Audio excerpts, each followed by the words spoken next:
एक दफा का जिक्र है। एक जंगल के किनारे एक छोटे से गांव में बहुत से जानवर रहते थे।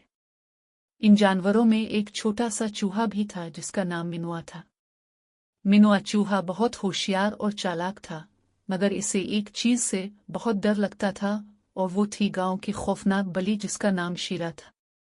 शीरा बली बहुत बड़ी और खतरनाक थी, और गांव के सारे जानवर इससे डरते थे। इसकी तेज आंखें और नोकीले पंजे देखकर कोई भी जानवर उसके सामने जाने की हिम्मत न करता।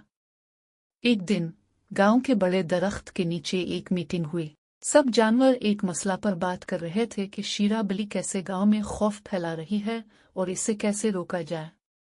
हर जानवर ने अपनी राय दी, मगर कोई भी हल कारगर न हुआ।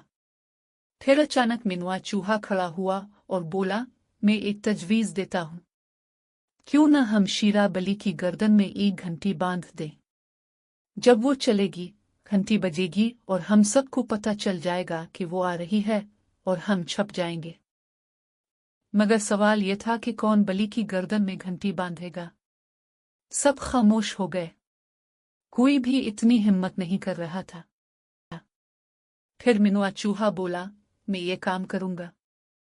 छोटा सा चूहा इतना बहादुर कैसे हो सकता है। मगर मिनुआ चूहा पुख्ता इरादे के साथ बली की तरफ चल पड़ा।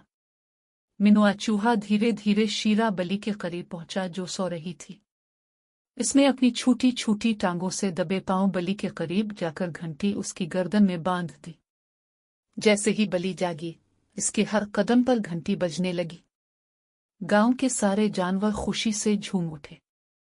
अब वो शीरा बली से डरने की जरूरत नहीं थी, क्योंकि घंटी की आवाज से सबको पता चल जाता था कि वो कहाँ है।